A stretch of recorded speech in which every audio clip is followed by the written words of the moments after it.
ከዛ ምን አደረኩኝ መሰለሽ እሱን ትምህርቴን ትቼ ዮሐንስ ዳክሰን አካባቢ አንድ የሐረር ልጅ ሰብ ለምትባል ልጅ ነበረች። ሰው አስተዋወቀኝና ከሷ ጋር ሺሻ ቤት ውስጥ መስራት ጀመርኩ ማለት ነው። ሺሻ ቤት ውስጥ እየሰራሁኝ ከዛ ያው ጓደኛ ነበረኝ፣ በዛ መሃል ጓደኛ ነበረኝ፣ ፍቅረኛ ማለት ነው። ያው ከሱ ጋራ እዛው ኑሯችንን እየኖርን እዛው እየሰራሁኝ 2 ዓመት አይ ቲንክ 2 ዓመት 3 ዓመት እንደሰራሁኝ የመጀመሪያ ልጄን አረገዝኩኝ ማለት ነው። ከዛ በቃ ያው ልጅ ስትይጂ ደግሞ ልጅ ስታረግጂ ደግሞ ያው ሺሻ ቤት ጫት ቤት መስራት ትንሽ ይከብዳል። ጭሱ ምኑም አይመከርም። ያንን እንደ እርጉዝ ሲሆን የ17 ዓመት ልጅ ነኝ የመጀመሪያ ልጄን ሳረግዝ ማለት ነው። እና ከዛ ሺሻ ቤት ወጣሁኝና ከቤተሰቦቼ ጋር አብሬ መኖር ጀመርኩኝ ድጋሚ። ከዛ በአጋጣሚ ሆኖ ልክ የ6 ወር ነፍሰ ጡር እያለሁ ባለቤቴ ያው ከሰዎች ጋር ተጋጭቶ አይነት ነገር ነው ታሰረ። እና ልክ የ6 ወር ነፍሰ ጡር እያለሁ እሱ የ2 ዓመት ከ3 ወር ተፈረደበት ማለት ነው። ከዛ ወደ ሮቢት ወሰዱ ሻወር ቤት። ከዛ በኋላ ያው ኑሮ ትንሽ ለኔ ከበደኝ ማለት ያው በጣም ይከብድ ነበረ። ምክንያቱም ቤተሰብ ላይ ሆኖ ነፍሰ ጡር ሆነሽ ከባድ ነበርና ከዛ ምን አደረኩኝ በቃ ልጄ ወልጄ አረብ ሀገር መሄድ አለብኝ ብዬ ወሰንኩኝ። ከዛ ለሱም ለባለቤቴም አላማከርኩትኝም፣ ጀስት በራሴ ወሰንኩኝ። ከዛ ልጄን እግዚአብሔር ፈቀደና ወለድኩኝ። ከዛ በወለድኩት በ2 ወሩ ክርስትና ባስነሳው በአይ ቲንክ በ15 ቀኑ ነው ምናምን ነው ጥዬ ወደ ዱባይ ገባሁኝ ማለት ነው። በጣም ከባድ ነበር አቡ ከልጅ ተለይቶ እግዚአብሔር ነምሽ ከልጅ ተለይቶ ስደት ላይ በልጅነት ለኔ በጣም ነበር የከበደኝና እዛም ሄድኩ። ልጅሽን የ2 ወር አራስ ማን ጋር አስቀምጣሽ? ለእናቴ ሰጥቼ ሄድኩኝ። እዛም እየሰራሁኝ እግዚአብሔር ይመስገን ያው እግዚአብሔር አንዳንዴ በብዙ ነገር መሀል ላይ ያው እግዚአብሔር ስላለ ደግፎኝ እዛ 2 ዓመት ሰራሁኝ ዱባይ። ከዛ 2 ዓመቴን ጨርሼ እሱም ተፈቶ አገኘሁት። ወደ ኢትዮጵያ መጣሁኝ ለቫኬሽን ኢትዮጵያ ያው በነበርኩበት ሰዓት 28 ቀን የተቀመጥኩት ኢትዮጵያ። ከዛ ተመልሼ ወደ ዱባይ ተመለስኩኝና ሄድኩ እና ልክ እዛ ተመልሼ በሄድኩበት ሰዓት በሄድኩ አይ ቲንክ በ2ኛው ወር ኦር በ3ኛው ወር ሴትዮዋ በጣም ባህሪዋ ተቀያየረ። በጣም ትናገረኝ ጀመር። በፊት በጣም ነበር የምትወደኝ፣ ምናልባት ስለተመለስኩ ይሆን አላቅም። ከዛ ተመልሼ ከመጣሁ በኋላ እንደዚህ አይነት ባህሪ ስታሳየኝ በቃ ልጆች እንደዚህ ሳወራ ለምን አጠፊ ምናምን ሲሉኝ ኦኬ እሺ ልጥፋ ብዬ ጠፋሁ። ዱባይ ማለት ነው። ጠፍቼ 5 ዓመት ነው የሰራሁት። 5 ዓመት ሰራው። ግን በ5 ዓመት ውስጥ ያየሁት ስቃይ ሀቡ ለካ መጥፋት እንደዚህ ነው እንዴ በቃ ነው ያልኩት። እውነት በጣም ጆሮዬን ይታመም ነበረ በጣም ከምልሽ በላይ እና እዛ ልክ በሚያመኝ ሰዓት ሆስፒታል መሄድ አልችልም። ማንም ነይ እስቲ ይሄንን እናደርግልሽ ብሎ የሚለኝ አልነበረም። እና እግዚአብሔር ይስጠው አንድ የሆነ ዶክተር ነው ማለት አላቅም፣ የአረብ ይሁን የሌላ ሀገር ዜጋ ይሁን አላቅም፣ ግን አረበኛ ተናጋሪ ነው፣ ግን አረብ አይመስልም። እሱ ይዘውኝ ሄደው ልጆች እሱ ተባበረኝና የሆነ መርፌ ሰጠኝ እና መርፌውን ሲሰጠኝ እግዚአብሔር ይመስገን ጆሮዬ ደህና ሆንኩኝ። ከዛ ጆሮዬ እንደዛ ደህና ሆንኩና ደግሞ እሰይ በቃ ደህና ሆንኩኝ ብዬ ግን 5 ዓመት ስኖር ሀቡ አንድ ቀን አርፌ አላቅም። ኢጃዛ አያምረኝም ነበረ። ለምን እዛ ጋር ያስቀመጥኩትን ልጅ ቤተሰቤን በጣም ነበር እንትን የሚለኝና ከዛ ምን አደረኩኝ እየሰራሁ እያለ በመሃል ድንገት ያው ጠፍተሽ ስትሰሪ ከአንዱ ቤት አይደል እየቀየርሽ የምትሰሪው ካልተመቸሽ። ከዛ የሆነ እንትን ኢጅፕቶች ቤት ገባሁኝና እነሱ ቤት እየገባሁ በጣም ሴትዮዋ ክፉ ናት፣ በጣም ክፉ ናት ከምልሽ በላይና መሬት ነበር የምታስተኛኝ። የሆነ ነገር አስነጥፋኝ መሬት ነው የምታስተኛኝና ቅዝቃዜው ሳምባይ ነካኝ ማለት ነው። እና ደም ባፍንጫዬ መጥፋት ጀመርኩኝ። ቢያንስ እሱ ከ15 ቀን በላይ ነው አብሮኝ የቆየው ይሄ ደም የሚያስተፋኝ ነገር ማለት ነው። ከዛ በቃ እኔ ከምሞት ብሄድ ይሻለኛል ወደ ሀገሬ ብዬ ወሰንኩ። ግን አልሄድኩኝም ማለት ያው ምን ይዤ ትያለሽ፣ አንዳንዴ አረብ ሀገር የሚያስጠላው ብዛት ምን ይዤ የሚለው ነገር ነውና ምን ይዤ ነው የምገባው? በቃ እኔ አልገባም፣ በቃ እኔ ብሞትም ልሞት በቃ ብዬ ደግሞ ወሰንኩኝና ከዛ እያልኩ ወደ 5ኛ ዓመቴ ሲጣጋ በቃ ይሄ ህመሙም እያመመኝ በጣም እያቃተኝ ሲመጣ ስትረስ ደግሞ ያዘኝ። በዛ መሀል ስትረስ ውስጥ ገባሁኝና በቃ ጮኋለው፣ ኢጃዛ ቤት ገብቼ ጮኋለው። በቃ ማለት እኔ እንጃ ከምልሽ በላይ ነው። በጣም ለእኔ ከባድ ነበረ። ከዛ በቃ ወሰንኩኝ። ያኔ እጄን ሁላ ሄጄ ለፖሊሶች ስሰጥ ፖሊሶችም አንይዝም አሉኝ። አይቻልም በቃ ማለት ያው እንትን ማለት ካለብሽ ሂደት አለው ይመስለኛል። እኔ አላወቅኩም ያኔ። ከእንደገና ምን አደረግኩኝ? ተነስቼ ፕሮሰሴን በኤምባሲ በኩል ኤምባሲ ሄጄ ራሴ የስፖንሰሮቼን እንትን አስወጥቼ፣ ግን ከዛ በፊት ምን አደረግኩ መሰለሽ? ሴትዮዬን አፉ በይኝ ብዬ ደወልኩላት። ማለት ያው እንዳታስይዘኝ ፈራሁኝ፣ ታሳስርሻለች ምናምን ስባል ማለት ነው። እና አፉ በይኝ ብዬ ስላት ችግር የለውም እኔ አፉ ብዬሻለሁ ምንም ነገር ስላልነካሽ ምንም ችግር የለውም ምናምን አለችኝ። ከዛ ፕሮሰሴን ጨርሼ ወደ አገሬ እግዚአብሔር ረድቶኝ 3 ቀን ብቻ ታስሬ ወደ አገሬ ገባው ማለት ነው። እና አገር ገብቼ ልጄም ትልቅ ልጅ ሆኖ የ7 ዓመት ልጅ ሆኖ አገኘሁት። ኦልሬዲ 1ኛ ክፍል ገብቶ አገኘሁትኝ። ከዛ ባለቤቴም ያው አብረን ነበርን። ከዛ ደግሞ ያው ኑሮ ልክ ግን ኢትዮጵያ ስገባ የሚገርምሽ 1 ብር የለኝም ነበር። 1 ብር የለኝም። በቃ እኔ እልካለሁ በየጊዜው ነው የምልከው ለቤተሰቦቼ፣ እነሱ እያጠፉብኝ ማለት ነው። እና የሆነ ጊዜ ላይ ወርቅ ደግነቱ ያ ወርቅ አሁን ከዚህ በፊትም አንቺ ስትናገሪ ሰምቻለሁ። ወርቅ ግዙ፣ እውነት ነው ሀቡ፣ እግዚአብሔርን እውነት ነው። እና ወርቅ ገዛ ነበር እና የአንገት ሀብሎች፣ ጆሮች፣ የእጅ ቀለበቶች ምናምን ነበሩኝ። ከዛ በቃ ኑሮ መኖር አለብኝ እስከ መቼ ያው ቤተሰብ ላይ ልጄንም በቃ ከዚህ በኋላ ሊያዝ አልኩኝ። እናቴም አልተቃወመችኝም። በቃ ልጅሽን ያዢ ከዚህ በኋላ እኔ አልችልም አርጅቻለሁ አይነት ነገር አለችኝ። ኦኬ ብዬ ልጄን ተቀብዬ ኑሮ እንደ አዲስ ጀመርኩኝ ማለት ነው። እና ኑሮ እየኖርኩኝ ኑሮ ለእኔ በጣም ከባድ ነበር። ያለምንም ሳንቲም ስቲል ፀጉሬን የምሰራበት 20 ብር እንኳን ይቸግረኝ ነበረ። ከዛ በቃ ወርቆቼን እየሸጥኩ ቤት ኪራይ እከፍላለሁ። እሱም ደግሞ ስራ ሲኖረው ያግዘኝ ነበረ። እና በዛ መሀል አበበሽ ጎበና ምናልባት ታውቂው ከሆነ አበበሽ ጎበና የምግብ ማሰልጠኛ ከአረብ ሀገር ለተመላሾች ታስተምራለች ስባል ኦኬ ብዬ ደግሞ እዛ በሄድኩኝ በ3ኛ ወሬ ኢትዮጵያ በገባው በ3 ወሬ አበበሽ ጎበና ሄድኩኝና ስልጠና ጀመርኩኝ። እዛ እየተማርኩኝ 6 ወር ነው ኮርሱን የሚሰጡሽ። እና ልክ 3ኛው ወር ላይ 2ኛ ልጄን ነፍሰ ጡር ሆንኩኝ ማለት ነው። ከዛ በቃ እንትናል ማለት ያው እዛ እየተማርኩኝ ነፍሰ ጡርም ሆኜ እየተማርኩኝ ትምህርቴን ጨረስኩ፣ ተመረቅኩኝ። እሱን ተመርቄ ግን አልሰራሁበትም። ለምን ያው ግድ አፓረንት መውጣት አለብሽ። ኦልሬዲ ደግሞ እኔ ነፍሰ ጡር ነው ሆንኩኝ እና ለእኔ ከበደኝ ትንሽ። እና ምን አደረግኩኝ? በቃ ልጄን ከወለድኩ በኋላ አፓረንት እወጣለሁ አልኩኝ። ግን ያው አልሆነም፣ አልተሳካም እሱም። ምክንያቱም ያው ልጅ ሲመጣ ትንሽ ኃላፊነት ከባድ ነው። ትልቁ ልጄን ስላላሳደግኩት ይሄኛውን ደግሞ የትም ጥዬ መሄጃ የለኝም። ሰው ራሴ ነበርኩ ማሳደግ የነበረብኝ። እና ትንሹ ልጄን በቃ መንከባከብ ጀመርኩኝ፣ ራሴ ትሪት ማድረግ ጀመርኩ ምናምን። ያው ልጅ ማሳደግ በጣም ከባድ ነው፣ አብሶ ደግሞ በኢትዮጵያ ኑሮ በጣም ከባድ ነው ከምነግርሽ በላይ። እና እንደዛ ሁኜ እግዚአብሔር ይመስገን ልጄ የ1 ከ9 ወር ልጅ ሲሆን ያው ቀጨኔ ውስጥ ነው ተወልጄ ያደግኩት አላልኩሽም? ማህበረሰቦቻችን ያው ሸክላ ይሰራሉ እና እኔ ደግሞ አልችልም፣ ቤተሰቤም አይችልም። ግን ሸክላ ስራ ውስጥ ገባሁኝ ማለት ለመድኩኝ። ልምድ ከጎረቤት እያየው ሸክላ መስራት ጀመርኩኝ ማለት ነው። እና ሸክላ እየሰራሁኝ ልጆቼንም ራሴንም ኑሮዬንም እግዚአብሔር ይመስገን መቀየር ቻልኩኝ ማለት ነው። በፊት ከነበርኩበት የተሻለ ኑሮ ስቲል 1 የምበላ ከነበረ በፊት ሸክላ ከጀመርኩ በኋላ 2 መብላት ጀመርኩኝ ማለት ነው። እና ከዛ አሁን ግን በነገራችን ላይ ጎበዝ ሰራተኛ ነኝ፣ በጣም ጎበዝ ሰራተኛ ነኝ። ጀበና ኢንሻአላህ አንተ ኢትዮጵያ ከመጣሽ እኔም ወደ ሀገር ስገባ እሸልምሻለሁ። አው የክትፎም ማንኛውንም እሰራለሁ አሁን እግዚአብሔር ይመስገን።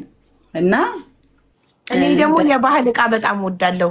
አሁን እዚህ በበዓል ስፖስት ካየሽ የሸክላ እቃዎች፣ የባህል እቃዎች ምናምን ደረድራለሁ። ዳይኒንግ ቴብል ላይ ካየሽ በጣም ወዳለሁ የባህል ዕቃ። ኢንሻአላህ አገር ከተገናኘን ኢንሻአላህ ቃሌ ነው አረሳም። በራሴ እጅ ሰርቼ ለምሰጥሽ። እሺ አመሰግናለሁ። እሺ እና ከዛ ምን ሆነ በቃ ሸክላውን እየሰራሁኝ ምናምን ይሄ የመጀመሪያ ልጄ የሆነ ጊዜ ላይ ጉዞ እንሄዳለን ማለት ያው ቤተክርስቲያን ገዳማቶች ጉዞ በጣም ደስ ይለኛል። ያው መጀመሪያ ነገርሽ ይለት ስትረስ ውስጥ ገብቼ ስለነበረ ዱባይ ላይ ጀስት ቤተክርስቲያን ላይ ነው ትኩረት ማድረግ የነበረው። ከዛ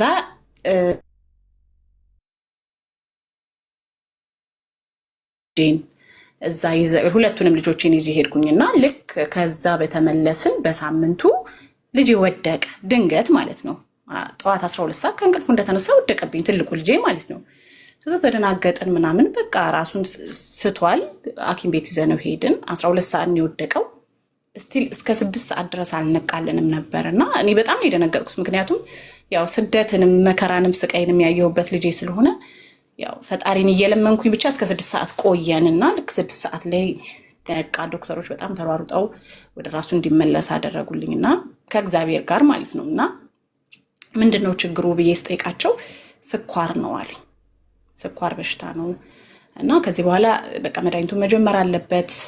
በጣም ከባድ ነው። በጣም ወርዷል፣ ጨምሯል። የሱ ደግሞ የሚጨምር ነው መሰለኝ። 2 አይነት ነው መሰለኝ የስኳር እንትን ያለው ሲሉኝ ከዛ በጣም ደነገጥኩኝ። ምክንያቱም እንደዚህ አይነት ነገር እኔ እውነት ድህነት እንጂ በሽታ ነው አያቀኝም ሳድግ እኔ በቤተሰቦቼ ማለት ነው። እና በጣም ደነገጥኩኝ። ይሁን እግዚአብሔር የወደደውን አደረገ በቃ አልኩኝ። ያው ልጄን ትሪት ማድረግ ጀመርኩ። በጣም እፈራለሁ፣ በጣም ነው የምፈራው። ለምን ብዙ ስቃይ ያየሁበት ልጄ ስለሆነ የመጀመሪያ ልጄ በቃ እግዚአብሔር አጋልጣህ አትስጥብኝ ነበር የምለውና እንደዛ ሆነ። እሱን ይዤ ደግሞ በቃ ገዳም ነው አሁንም ወደ ገዳም ነው የማተኩረው። ገዳም ሄድኩኝ። ጻርቃነ ማርያም ሱባኤ ይዘን በጣም ጎበዝ ጠንካራ ልጅ ነው ከምነግርሽ በላይ ሀቡ። በጣም ለኔ የሚረዳኝ ጎኔ በቃ እውነት ቀኝ ስኳር ኬት መጣበት በዘር ነው ከዘር ዘር እኛ ጋር ምንም አይነት ስኳር በሽታ የለም። ምናልባት በባለቤት ቤተሰብ አንዳንድ ዶክተሮች እርጉዝ ሆነን ራሱ በቼክአፕ ከዘራችሁ ደም ግፊት ስኳር ምናምን አለው ይላሉ። አዎ ግን ይመስለኛል የባለቤቴ የእናቱ የእህት ልጅ አለባት። ምናል ያው ትንሽ ራቅ ይላል ግን ቢሆንም ያው እንደ ዘር ካልና ያረጋል።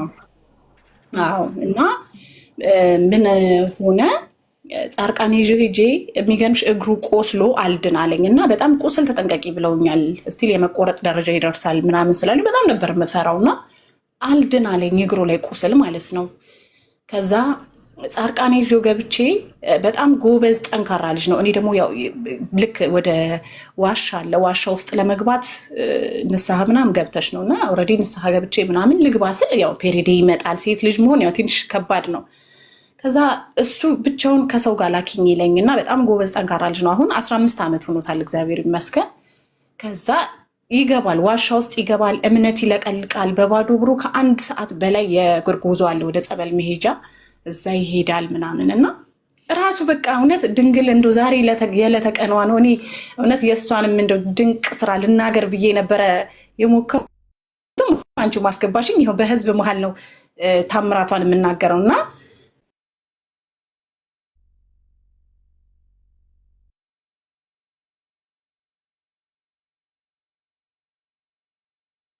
ኔትወርክሽ ተቋርጦ ነው የማርያም ብርቱካን የኔ ነው ጋይስ። እኔ አይደለም ጉድ ኮኔክሽን ነው የሚለው የኔ እኔ ጋር አይደለም። እኔ ይሰማለሁ።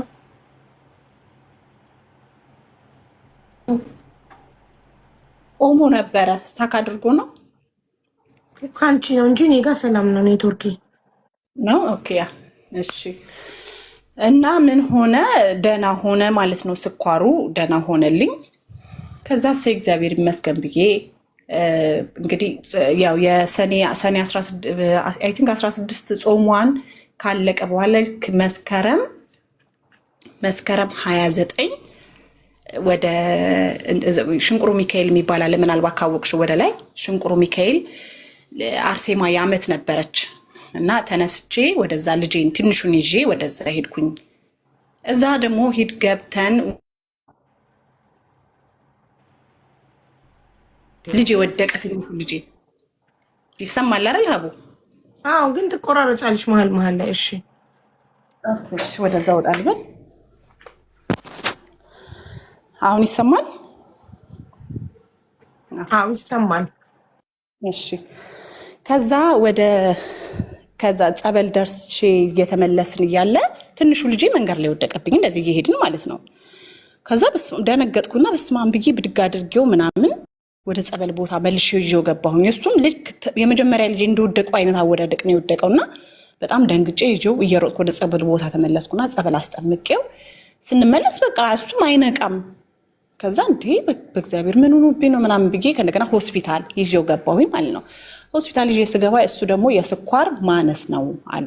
ስኳሩ በጣም ወርዷል እና ምግብ ምናምን ስጩና እናየዋለን አሉኝ። ምግብ ምናምን ሰጠሁትኝና በቃ ድጋሚ እንደዚህ ካደረገ ይዘሽው ትመጫለሽ ብለውኝ ተነስቼ ወጣሁ ማለት ነው። ከዛ ወጣሁኝና አንድ ወር ሙሉ ምንም ነገር አላየሁኝም። ምንም ነገር ማለት ነው አልወደቀብኝም፣ ምንም አልሆነብኝም። ልክ በወሩ አስቆርቢያቸው ከቤተ ክርስቲያን ሁለቱንም ስመለስ ቤት እየተጫወተ ወድቆ ጥሎት ያንቀጠቅጠዋል ማለት ነው። እኔ ደግሞ አላየሁትኝም እና ወንድምየው ይኸውልሽ እንደዚህ እያደረገ ልብሱን እያቆሸሸ ነው ሲለኝ ዞር ብዬ ሳየው አረፋ ደፍቆ መሬት ላይ ወድቆ ማለት ይንቀጠቀጣል። ከዛ በኋላ በቃ አላውቀውም በጊዜ እየሮጥኩ ወደ ሆስፒታል ሄድኩኝ። ኦልሬዲ ቆርበዋል። በሰዓቱ ግን ያው ስለደነገጥኩኝ ምንም አማራጭ ስላልነበረኝ ወደ ሆስፒታል ነው ይዤ መሄድ የነበረብኝ። ይዤው ገባሁ ሆስፒታል። ሲያዩት በቃ እሱ ደግሞ የሚጥል ነው አሉኝ ማለት ነው። አቡዬ የኔ ፈተና ያኔ ጀመረች። በቃ በትልቁ ልጄ በመጀመሪያው ነው ሁሉ ነገር የተስተካከለልኝ። በቃ አንዴ ብቻ ነው ግን ይሄ በቃ ፈተናዬ መስከረም 29 የተጀመረች ፈተና ስቲል ወደዚህ እስከምመጣ ከ6 ወር በፊት አሁን 6 ወሬን ኩዌት ከመጣሁኝ እስከምመጣ ድረስ የኔ ፈተና በጣም ከባድ ነበረ። ለ3 ዓመት ነው በሽታው አብሮ የቆየው ማለት ነው። እና በጣም ይወድቅብኛል፣ ይፈነከትብኛል፣ በቃ የሚጥል ነው እያሉ መድኃኒት ይሰጡታል፣ ዶዙን እየጨመሩ ይሰጡታል። ግን ሲመረመር ሀቡ ምንም አይነት ነገር የለበትም፣ ምንም አይነት ነገር ማለት ነው። እና እግዚአብሔር ይመስገን ብቻ ያው እኔ ዛሬ የማወራው ዛሬ ላይ መብርሃን ስላቆመችኝ ነው። እውነት በልጆቼ በጣም ተፈትኛለሁ፣ ግን እግዚአብሔር ይመስገን። እግዚአብሔር የሚወደው እንደሚፈትነው። ቆይ አንዴ ሀቡዬ ይቅርታ።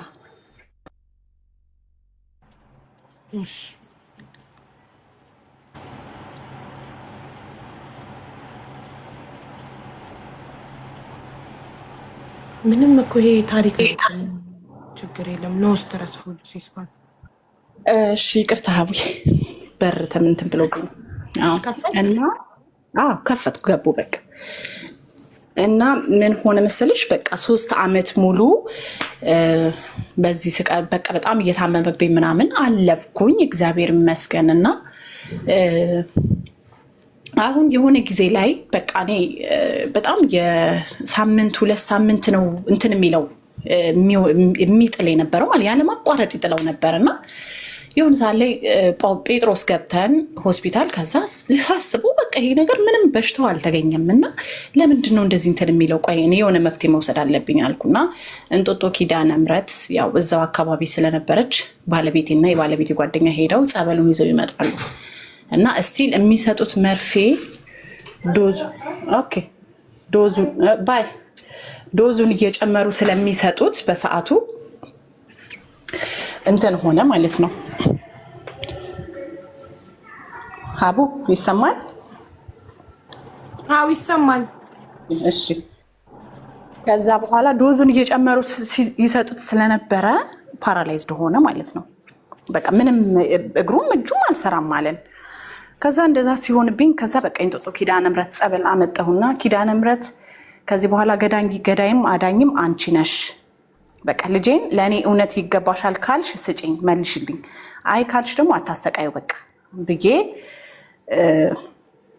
ያንን ጸበል አሻሸነው፣ ሰውነቱን አሻሸነው፣ ጠመቅ ነው። ስቲል ዶክተሮቹ እየጮሁብን በቃ እኔ ከእግዚአብሔር የበለጠ ማንም የለም፣ ከእግዚአብሔር በታች እናንተ አላችሁ፣ ግን ለፍታችኋል 3 ዓመት ሙሉ ሰው አልሆንም። ስለዚህ ለእግዚአብሔር ሁሉን ነገር ይንሰጣለሁ ብዬ ተነስቼ ጸበሌን ጠምቄ እሁድ ቀን ይዤው ከዛ በቃ ፈርሜ ማለት ነው። ቢሞትም ኃላፊነት ትወስጃለሽ ሲሉኝ ኦኬ ብዬ ፈርሜ ልጄን ይዤው ወጣሁ ማለት ነው።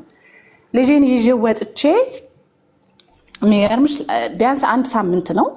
ከ1 ሳምንት በኋላ ትንሽ ለውጥ እያሳየ መጣ። ይሄ የሆነ እጁ አልሰራም የሚለው መንቀሳቀስ ጀመረ፣ እግሩም እንደዛው።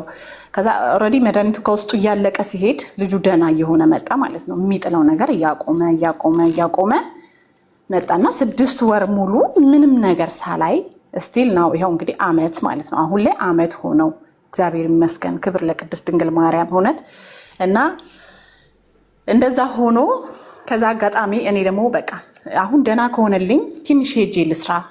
ሸክላውን እየሰራሁ ነው፣ ግን ያው ትንሽ የተሻለ ነገር ደግሞ ያስፈልጋል ለመንቀሳቀሻም ለምንም በሚል እኔ አረብ ሀገር ጀመርኩ ማለት ነው፣ ወደዚህ ወደ ኩዌት። እዛዚህ ጀምሬ መስከረም 3 ላይ ምናልባት ታስታውሽ ከሆነ መስቀል አደባባይ እንትን ተደረመሰ። ይሄ ምንድነው ስቴጅ ተደርምሶ ሰምተሻል አብዬ ከዚህ በፊት መስከረም 3 ላይ። ከዛ አጋጣሚ ደግሞ ልጄ ለስልጠና ሄዶ ነበረ እና ያ እንትኑ መስከረም 3 ኦልሬዲ እኔ ቪዛ የመጣ ወደ ኩዌት ልመጣ ማለት ነው። ከዛ ሲመጣ እሱ ደግሞ የዛለት ወድቆ ከስቴጁ ላይ ወድቆ አንደኛው ተጎጂ የኔ ልጅ ነበረ፣ የመጀመሪያ ልጄ ማለት ነው።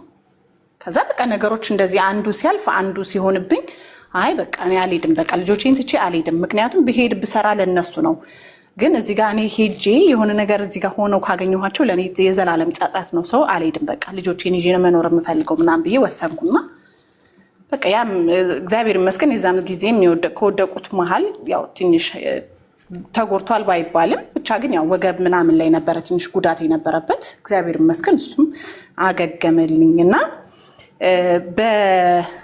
አይ ቲንክ በሁለተኛው ወር ነው መስከረም እንደዛ ወድቆ ጥቅምት፣ ህዳር፣ ታህሳስ ላይ በቃ ግዴታ አሁን መሄድ አለብሽ ተብሎ ሁለተኛ የቪዛ እድል ተላከልኝ ማለት ነው። ስቲል ሴትዮዋ እየጠበቀችኝ ይመስለኛል እስከዛ ድረስ አላቅም እንዴት እንደሆነ ራሱ ማለት ነው። እና መጣልኝ እግዚአብሔር ይመስገን እሺ ብዬ ተቀብዬ ልጆቼ አሁን ላይ ደህና ናቸው እግዚአብሔር ይመስገን። እና ወደ ኩዌት መጣሁኝ። አሁን እዚህ ከመጣሁ 6 ወር ሆኖኛል ሀቡዬ። እና እግዚአብሔር ይመስገን ስለ ሁሉም ነገር እግዚአብሔር ይመስገን።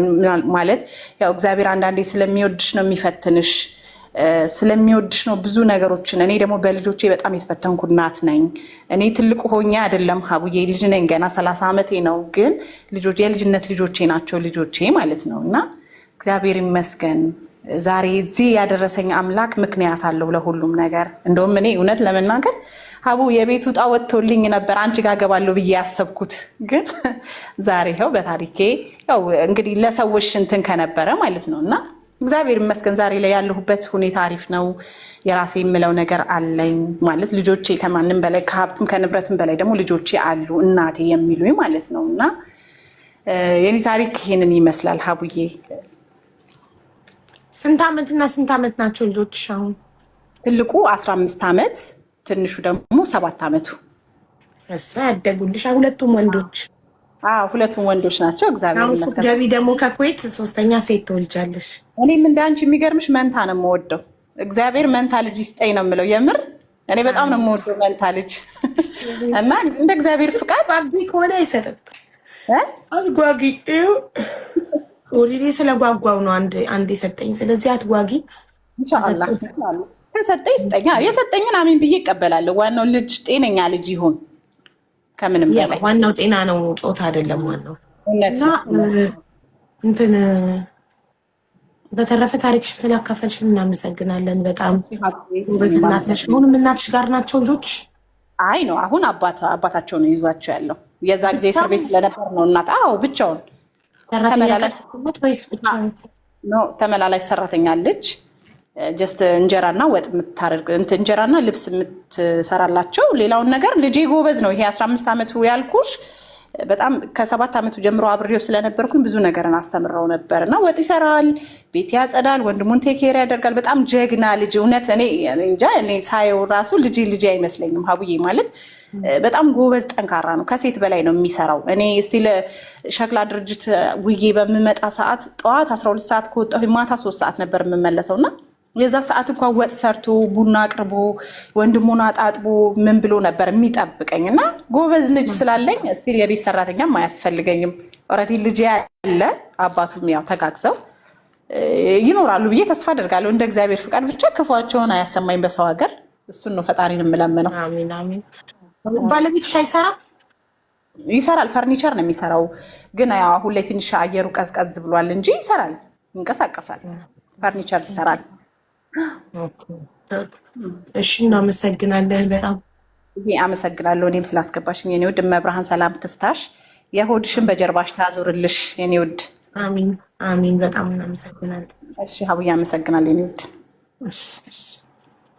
ውዶቼ ረዋን እስክትመጣ ሌላ ታሪክ እንስማ። ሼር አድርጉላት ዋትሳፕ ላይ። እሺ እመጣለሁ ብላ ቴክስት አድርጋልኛለች። ሼር አድርጉላት። አንዴ እጄን ታጥቤ ልምጣ። ራበኝ፣ ምሳ ልበላ ነው። ረጁ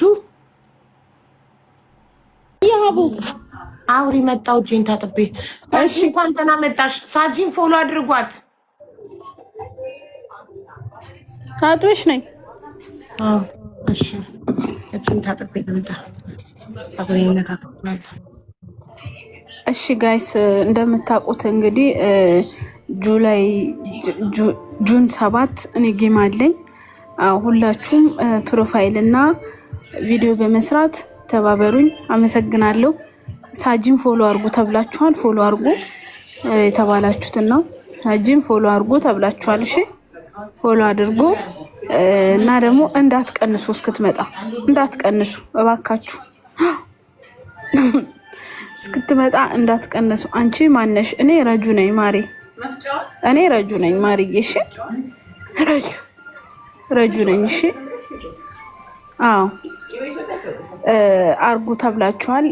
አርጉ። እሺ ግንቦት ስንት ማለት ነው? አስታዋቂ አይደል? ቴንኪዩ ማሬ ቴንኪዩ። እኔ አሁን ይኸው ጊፍት የተሰጠኝ እኔ ረጁ ነኝ ውዴ። መቼ ነው ማነው? ጁን 7 ነው። መቼ ነው የምትሉኝ? ጁን 7። ቻው ቻው ማሬ ቻው የኔ ፍቅር ቻው። አናደርግም። እሺ ማሬ ችግር የለውም አታድርጊ። አዎ እና እንትን እንድትመጡ ባርኩኝ። ደግሞ ባርኩ፣ ቤቱንም ባርኩ። ረጁን እንወድሻ። ሳይ እንደዚህ አይነት ኮሜንት ነው እንጂ ማንበብ እችን እንደዚህ አይነት ኮሜንት ነው እንጂ ማንበብ። አዎ የፍቅር ታሪክሽን አውሪ። ምን ታሪክ አለኝ ማሬ? ምን ታሪክ አለኝ? ምን ታሪክ አለኝ? እና ላውራ እንዴ? ምን ታሪክ ኖሮኝ? የፍቅር ታሪክሽን አውሪ። ጌምሽን አስተዋወቅሽ? አዎ ነገርኳቸው። በዛው ጌሜንም በዛው ሳጂን ፎሎ አድርጉ ብለሻል ነበር። አዎ ደገምኩላቸው። ሳጂን ፎሎ አድርጓት። ሽቶ ሪቪው ታደርጋለች። ሽቶ ጊቫዌይ ትሰጣለች። ስለዚህ ተጠቃሚ ትሆናላችሁ ሳጂን ፎሎ ስታደርጉ። እሺ ሌላ አስተማሪ ታሪክ እንስማ። ረዋን ቆየች እኮ።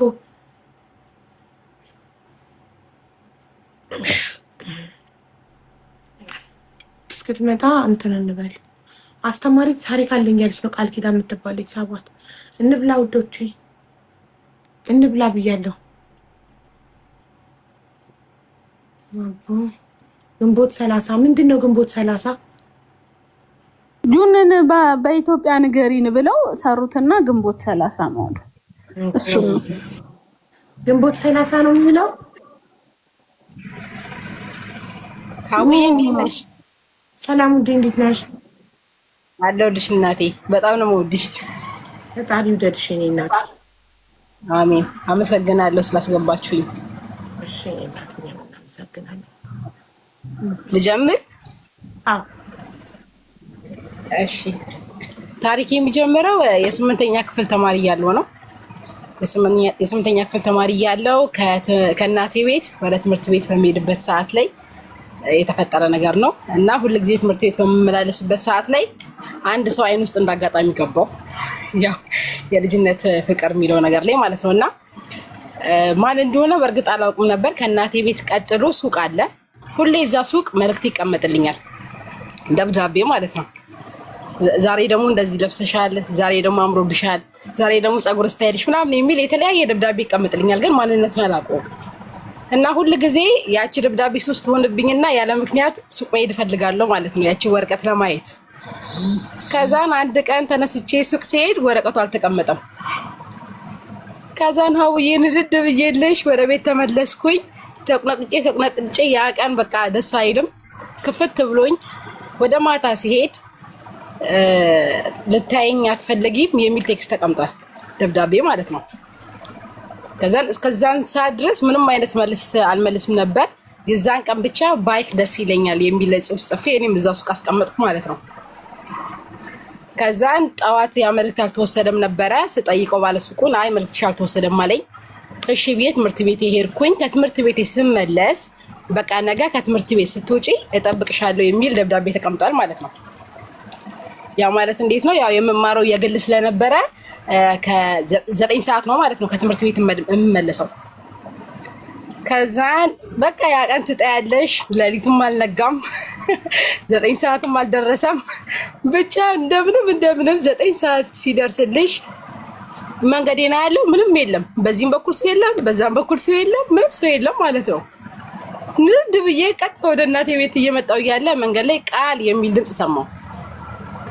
ከዛ ድንግጥ ብዬ ይሆናል አይደል ስትለከፊ የምታሳየው አክት የለም። ያው ያኔ ፋየር ስቴጅ አለ። ግልምጥ ብዬ ሲሄድ ቀጠሮ እኮ ነበረን የሚል ድምፅ አልሰማም። እኔ አንቺት ድንግጥ ብዬልሽ ውሃውኝ እዛው ቆመ ብዬ መቅረት። ከዛን ቀስ ብዬ በስመ አብ ወልድ ብዬ መዞር ዞር ያው